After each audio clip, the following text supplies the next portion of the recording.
Benjamin डिसरेली एक बेलायती प्रसिद्ध राजनीतिज्ञ हुन्। उनले बेलायतको प्रधानमन्त्रीको रूपमा 2 कार्यकाल काम गरे। आधुनिक कन्जर्भेटिभ पार्टीको निर्माणमा केन्द्रीय भूमिका खेले। उनले कन्जर्भेटिभहरूलाई ब्रिटिस साम्राज्यसँग सबैभन्दा बढी चिनिने पार्टी बनाए। उनी यहुदी मूलका एकमात्र बेलायती प्रधानमन्त्री हुन्। उनी उपन्यासकार पनि हुन्।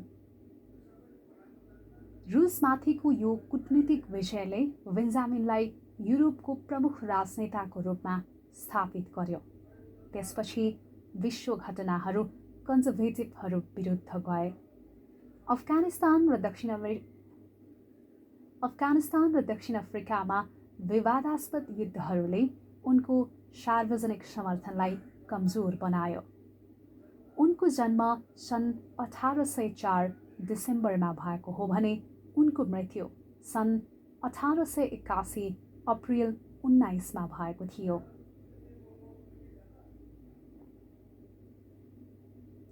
तीनै प्रसिद्ध राजनीतिज्ञ बेन्जामिनका केही भनाइहरू यहाँ प्रस्तुत गरिएको छ, जुन भनाइहरू सकारात्मक ऊर्जा थप्नका लागि उपयोगी बन्न सक्छन्।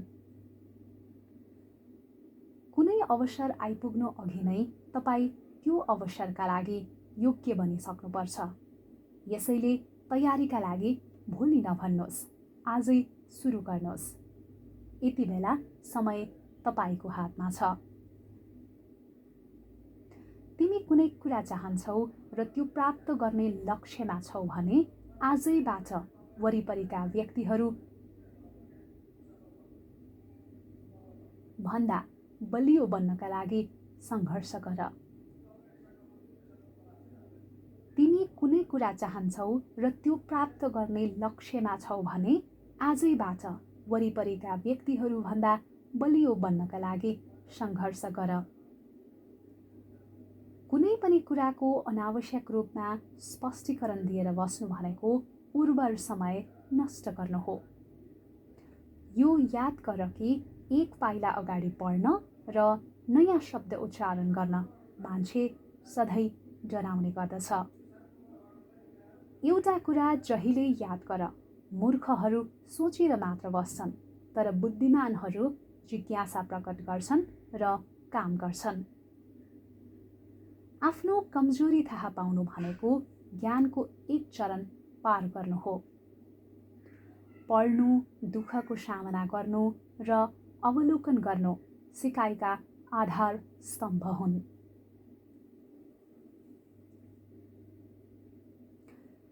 ऋषिमुनि बन्नु अघि वाल्मीकि कुख्यात डाकु थिए भनिन्छ। त्यस बखत उनको नाम रत्नाकर थियो। वाल्मीकि भील पुत्र थिए। उनी जङ्गलमै जन्मिए, हुर्किए। के भनिन्छ भने उनीहरूको जीवनयापनको मुख्य आधार नै लुटपाट वा डकैती थियो। रत्नाकरले पनि आफ्नो पुर्खाहरूले झैँ डकैतीबाट जीवनयापनको बाटो रोजे।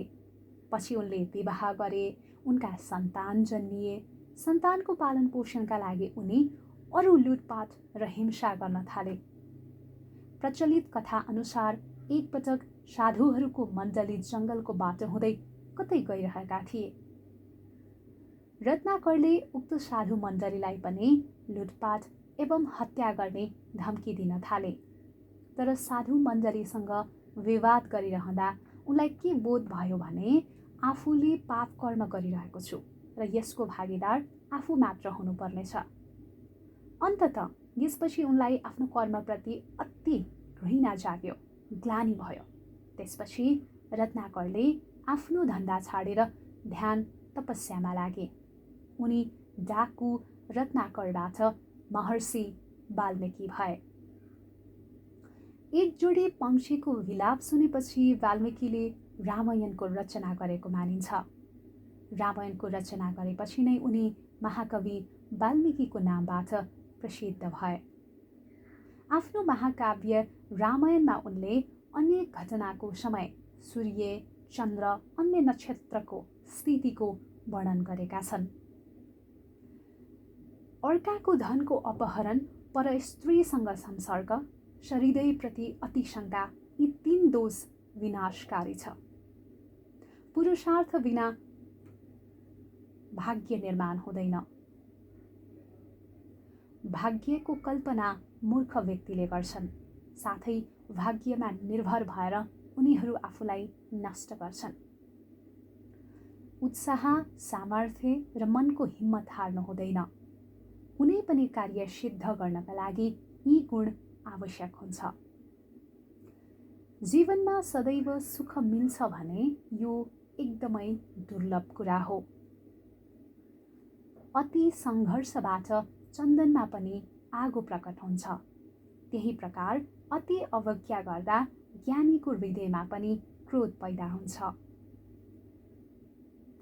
सन्त अर्कालाई दुःखबाट बचाउनका लागि आफू कष्ट सहन्छ, जबकि दुष्ट व्यक्ति अर्कालाई दुःख दिनका लागि। नीचको नम्रता अत्यन्त दुःखदायी हुन्छ। अङ्कुश, धनुष, सर्प र बिरालो झुकेर युद्ध गर्छन्।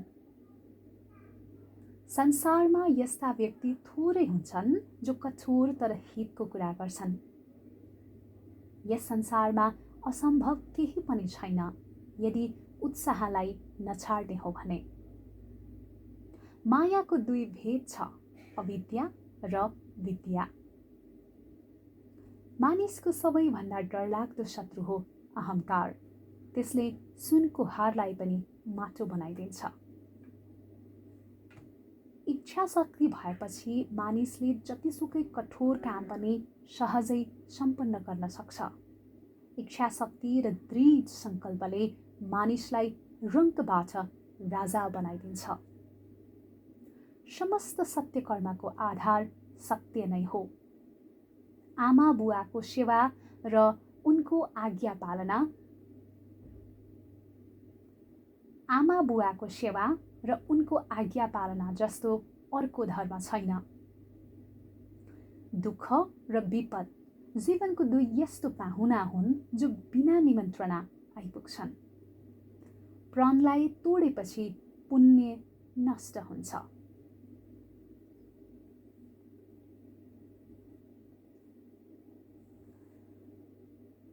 माओ सेतुङ विश्व कम्युनिस्ट आन्दोलनका महान नेता हुन्। उनको नेतृत्वमा नै चीनमा नयाँ जनवादको स्थापना भएको थियो। माओ सेतुङको जन्म सन् 1893 चिनिया वर्षको 11औं महिनाको 19औं दिनमा भएको थियो। माओ सेतुङको बुवाको नाम जेन सेङ कुनसेन थियो भने आमा स्याङस्याङ जिल्लाको तुङ्ग चियातो गाउँमा बेन परिवारकी कन्या थिइन्। माओ सेतुङ एक गरिब परिवारमा जन्मिएका बालक थिए।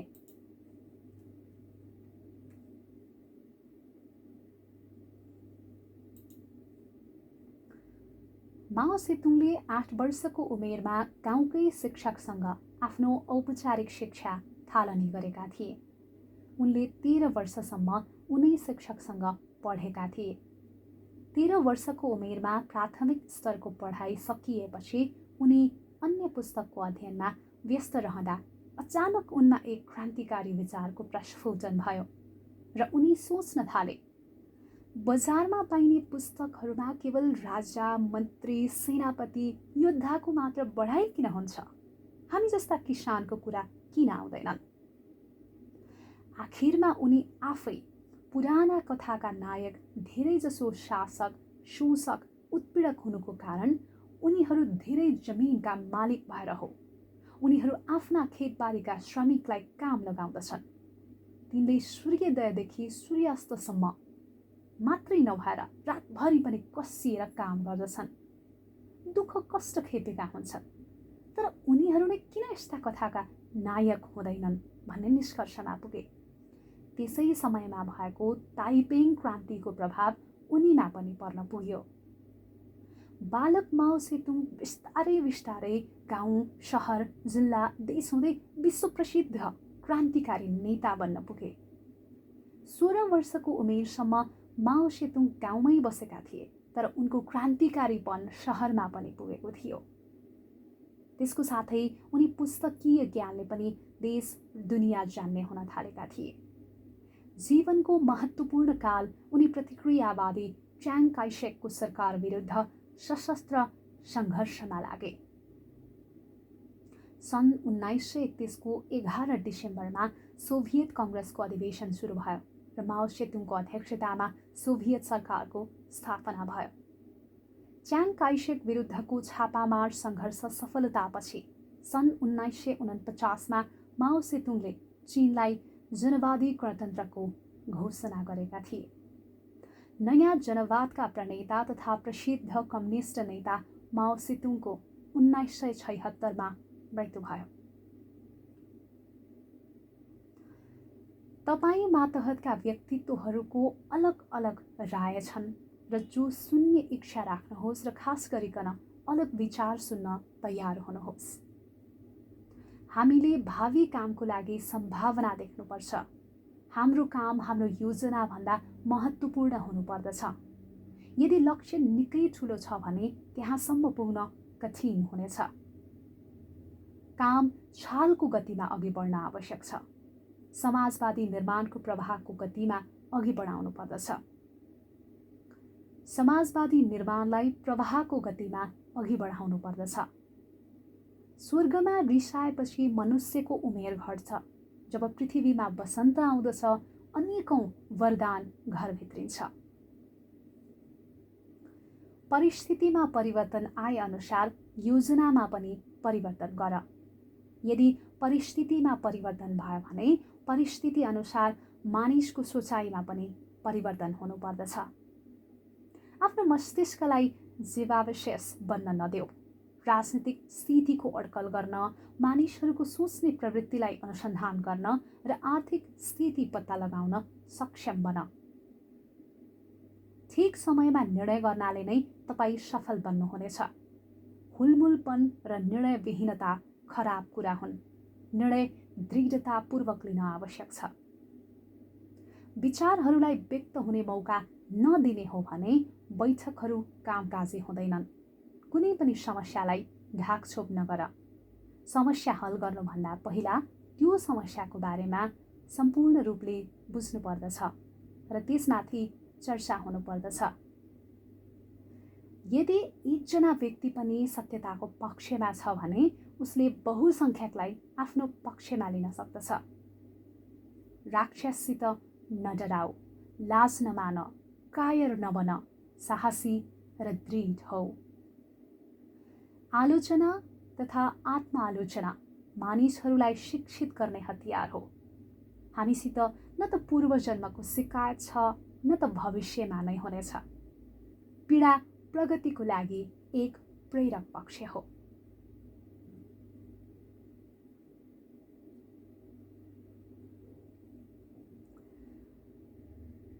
भर्तृहरि एक संस्कृत रचनाकार तथा कवि हुन्। उनी उज्जैनका राजा थिए। उनले वाक्यपदीय तथा शतकत्रयको रचना गरेका थिए। उनको शासनमा प्रजा पनि ज्यादै सुखी थिए। तर कुनै कारणले उनमा ठूलो वैराग्य उत्पन्न भयो। विभिन्न किंवदन्तीहरूमा उनले उनकी रानी पिङ्गलाको कारणले गर्दा राजकाज त्यागेर साहित्यिक क्षेत्रमा प्रवेश गरेको उल्लेख गरेको पाइन्छ। राजा विक्रमादित्यका दाजु भर्तृहरिको जीवनसँग जोडिएको घटना प्रेम र सन्यासको उत्कृष्ट कथाहरूमध्येको एक हो। अमरफलको एक कथामा राजाले रानीसँग, रानीले सेनापतिसँग, सेनापतिले गणिकासँग, गणिकाले राजासँग प्रेम गरेका गोल चक्करलाई कथात्मक रूपमा बताइएको छ। रानीको प्रेम जाँच गर्न भर्तृहरिले शिकार खेल्दा मृत्यु भएको झुटो खबर दरबार पठाएका थिए। यो खबर सुन्न साथ पिङ्गलाले प्राणत्याग गरेको र यस दुःखद घटनाबाट विरक्त भएर राजाले सन्यास लिएको कथा पनि प्रचलित छ। राजा छँदा पनि भर्तृहरि विद्वान र सदाचारी थिए। साहित्यकार थिए, कवि थिए। उनले लेखेको नीतिशतक त्रय संस्कृत साहित्यको उत्कृष्ट रचना मानिन्छ। त्यसैले भर्तृहरि राजर्षि थिए भन्न सकिन्छ। मूर्खको औषधि भेट्नै सकिँदैन। उपकार गर्नु नै सबैभन्दा ठुलो धर्म हो। सत्पुरुष सम्पत्ति पाएर कहिल्यै पनि उन्माद हुँदैन। तृष्णालाई नष्ट गर्नुहोस् अनि क्षमतालाई धारण गर्नुहोस्। अधकल्चो मानिसलाई सम्झाउन तपाईलाई त के ब्रह्मलाई पनि गाह्रो पर्छ। तपाईका लागि संसारमा सबैभन्दा प्रिय प्राणी भनेकै विश्वासिली पत्नी हुन्। सही सुन्दरता भनेको मनको सुन्दरता हो जुन टिकाउ हुन्छ। त्यस्तै जवानीको सुन्दरता भनेको फुलेको फूल जस्तो हो जुन कति बेला ओलाउँछ पत्तै हुँदैन।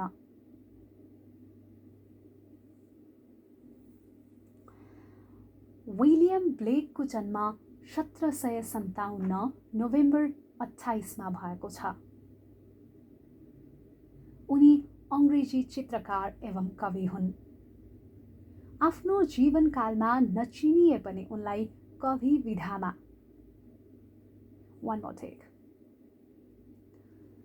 विलियम ब्लेकको जन्म 1757 नोभेम्बर 28 भएको थियो।